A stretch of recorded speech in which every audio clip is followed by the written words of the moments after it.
या देशाचे पंतप्रधान माननीय नरेंद्रभाई मोदी यांची 15 वर्ष गुजरातचे मुख्यमंत्री म्हणून असलेली कारकीर्द, 14 ते 24 दोन वेळा पंतप्रधान होऊन आता तिसऱ्यांदा पंतप्रधान झाले, ती पंतप्रधान म्हणून कारकीर्द, यातून सर्वसामान्य माणसांचा त्यांच्यावरचा विश्वास इतका वाढला आहे की यांच्या नेतृत्वाखाली सरकार फॉर्म होऊ देत की त्या राज्यातल्या माणसांचा विकासच होणार.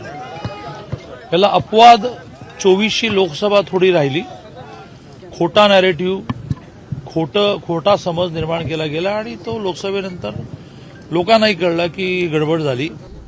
अनेक जण मोदीजींना लोकसभेत मतं न देणारे पस्तावले आणि म्हणाले आपली मोठी चूक झाली, की त्यांनी विधानसभेत करेक्ट केली.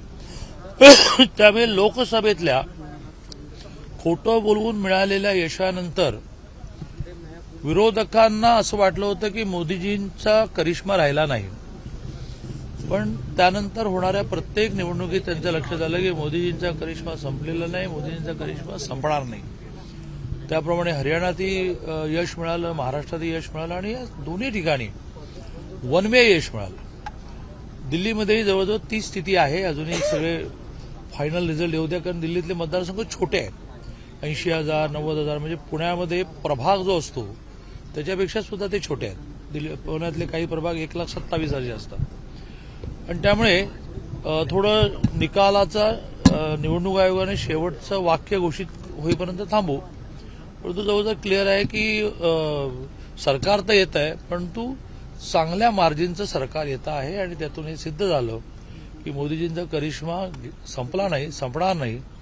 आणि करिश्मा शब्दही नाही, सामान्य माणसाला विश्वास आहे. भ्रष्टाचार मुक्त कारभार आपण करू किंवा केलेला आहे अशा पद्धतीचा दावा केजरीवालांच्याकडून केला जात होता. शिक्षण विभागामध्ये आपण चांगलं काम केल्याचा दावा केला जात होता.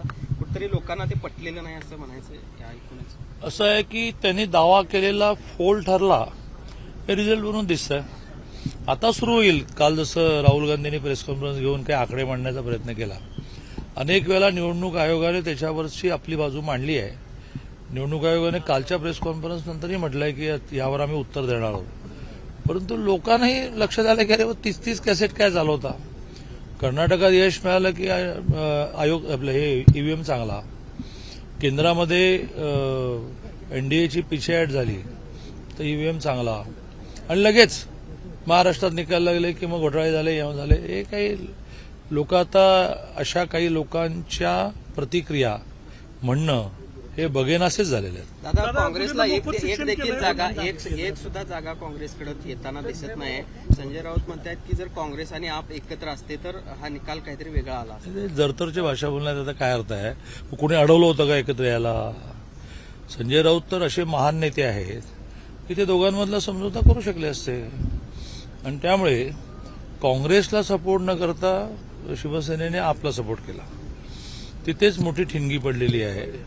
आणि त्या ठिणगीनंतर आता रिझल्ट झाल्यानंतर तर काँग्रेस या कोणाला म्हणजे काँग्रेसमधून म्हणजे त्या आघाडीतून इतरांनी बाहेर पडण्यापेक्षा आता काँग्रेसच बाहेर पडेल की तुमचं तुम्हाला लकला बघू. इतकी मतं भाजपला कशी काय मिळू शकतात. काय भाजपकडे जादूची कांडी आहे का, काय तुम्हाला सापडली काळी जादू शिकली आहेत का, असं संजय राऊतांनी म्हटलेलं आहे. संजय राऊतांना अशा प्रकारे जादूच्या कांडीने रिझल्ट चांगले मिळतात असं वाटत असेल तर त्यांनी रोज सकाळी प्रेसशी बोलण्यामध्ये वेळ न घालवता साधना करावी आणि ती जादूची कांडी शोधावी. दादा, ऑपरेशन टायगरवरून उद्धव ठाकरेंनी निशाणा साधलाय. एजन्सीच बाजूला करा आणि मतदानच्या औलाद असेल तर ईडी वगैरे सीबीआय एजन्सी नाचता येणं अंगणवाकडे, नाचता येणं अंगणवाकडे. चला. दादा, मुलींना मोफत शिक्षण केलंय पण काही संस्थांनी मुलींचे पैसे भरून घेतले. अशा संस्थांची नावं दिली तर आम्ही त्यांच्यावर कारवाई करू असं तुमचं म्हणणं असल्यामुळे मी परवा बांद्र्याच्या थडुमल साहानी इंजिनिअरिंग कॉलेजमध्ये गेलो. 148 मुलींना ₹1 न भरता ऍडमिशन मिळालं आणि आमच्या डिपार्टमेंटचे पैसे कॉलेजेसनं जायलाही सुरुवात झाली. त्या थडुमल साहानीला त्या दिवशी जवळजवळ 148 मुलींच्या फीची रिएम्बर्समेंट मिळाली होती. एक पण मुलगी अशी नाही मिळाली मला की जी असं म्हणेल की बा माझे पैसे घेतले अशी ना. आणि मी ठरवलंय की प्रत्येक आठवड्याला एक कॉलेज करणार. त्यामुळे पुढच्या आठवड्यातलं कॉलेज तुम्ही मला सांगा, मी झालेले अनेक जण प्राध्यापक भरती कधी होईल या सगळ्या प्रतीक्षेमध्ये आहेत. असं आहे की विद्यापीठांमध्ये ज्या 700 जागा आम्ही सँक्शन केल्या आहेत, ज्यात गोंडवाना युनिव्हर्सिटीने घाईने भरल्या, पण बाकीच्या युनिव्हर्सिटीच्या रोस्टर फिक्स करणं, मग मध्येच एससीबीसी आरक्षण मिळाल्यामुळे पुन्हा रोस्टर बदलणं, याच्यामध्ये त्यांचं राहिलं आणि राज्यपालांनी त्याच्यावर स्टे दिला. आम्ही राज्यपालांना विनंती करतो आहे की कधी नव्हे ते 20 वर्षानंतर आम्हाला 2100 कॉलेजेससाठी आणि 700 विद्यापीठांसाठी भरती करायला परवानगी मिळाली, तर तुम्ही हा स्टे उठवा. त्यांचं म्हणणं असं की एमपीएससीने घ्याव्या, ते फार प्रॅक्टिकल नाही आहे. मग त्यांचं म्हणणं आहे की निदान तुम्ही जे इंटरव्ह्यू घेता, तुम्ही जे सिलेक्शन करता, त्याची कार्यपद्धती मला लिहून द्या. ती काल दिली आहे की किती आम्ही पारदर्शकपणे करतो. नव्याने काही तुम्हाला पारदर्शकतेसाठी मुद्दे जोडायचे असतील, जसं ते म्हणाले की इंटरव्ह्यूचं व्हिडिओ शूटिंग व्हावं, आम्हाला मान्य आहे. मुळात राज्यपालांचे 2 जण त्या सिलेक्शन कमिटीवर असतात. मग असं ते काय म्हणतात मला माहित नाही, पण राज्यपालांवर टीका करणं चुकीचं आहे. तो माझा हेतूही नाही, मी त्या स्वभावाचाही नाही. फक्त आम्ही त्यांची जी थोडी अपुरी माहिती आहे ती पूर्ण करतो. त्याच्यातून 700 रिक्रुटमेंट दिली मोठी आहे. आणि मग आम्ही माननीय अजितदादांना कन्व्हिन्स केलंय की 17 ते 25 जेवढे रिटायर झाले तेवढ्या तरी जागा आम्हाला भरायला द्या.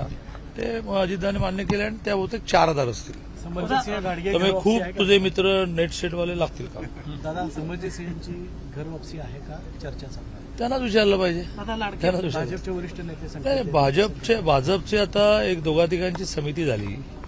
प्रत्येक नाव त्या जिल्ह्याला अधिकार ठेवले नाहीत. प्रत्येक नाव त्या समितीकडे जाईल, शहानिशा होईल, तराजू लावून प्लस मायनसेस बघितले जातील, मग निर्णय होईल. आता 5 लाख लाडक्या बहिणींना अपात्र केलेलं आहे. यामुळे असं आहे की 2,42,00,000 महिलांना मिळालं. कसं आहे, ग्लास अर्धा रिकामा आहे असं म्हणायचं का ग्लास अर्धा भरला आहे असं म्हणायचं? हे ग्लास अर्धा रिकामा आहे म्हणतात, आम्ही ग्लास अर्धा भरलाय म्हणतो. 2,42,00,000 5 लाख महिलांची त्या एलिजिबल नसल्यामुळे जर वजा झाली की त्यांच्याकडे कार आहे, त्यांनी इन्कम टॅक्स भरलेला आहे, एका घरामध्ये जास्त महिलांनी घेतलेल्या आहेत, अशी 5 लाख देतोय किती? 2,42,00,000 म्हणजे अजूनही 2,37,00,000 महिलांना मिळेल. त्यामुळे त्याच्यामध्ये असा आरडाओरडा करण्याचं कारण नाही. तुमचं म्हणणं असं आहे का की जे एलिजिबल नाहीत, इन्कम टॅक्स भरणारे आहेत त्यांना द्या. बरं, हाही निर्णय झालेला आहे की त्यांच्यावर कारवाई होणार नाही. हाही निर्णय झाला आहे की त्यांच्यावरून परत घेतले जाणार नाहीत. मी अगदी दाव्याने सांगतो, कारण कॅबिनेटवर या विषयावर चर्चा झाली की आता त्यांचे गेलेले कुठे पुन्हा परत घेत बसताय, पण आता पुढे द्यायचे नाही असं ठरवावं लागेल ना. राज्यभरातील ठेकेदारांची बिलं थकीत आहेत. 14 तारखेपासून ते काम बंद. या बजेटमध्ये प्रोव्हिजन होईल. 2 गोष्टी असतात ना, पुरवणी असते आणि मेन बजेट असतं. त्यामुळे मार्चच्या 3 तारखेला अधिवेशन सुरू होईल. बहुधा मार्चच्या 10ला बजेट आहे. मग बजेट संपतं मार्च एंडला, पैसे अलॉट व्हायला सुरुवात होईल. चला, ती कार्यपद्धतीच आहे की ती ज्याची हिंमत आहे त्यांनीच कामं घ्यायची. त्याने बँकेतून सीसी काढायचं असतं. आता भीती वाटते की लाडकी बहीणमुळे कुठे आमची नाही, तुम्हाला एक सांगतो, तुम्ही पण कॉन्ट्रॅक्टरवाला करत नाही, सरकारचा पैसा कधीही बुडत नाही. एबीपी माझा, उघडा डोळे बघा नीट.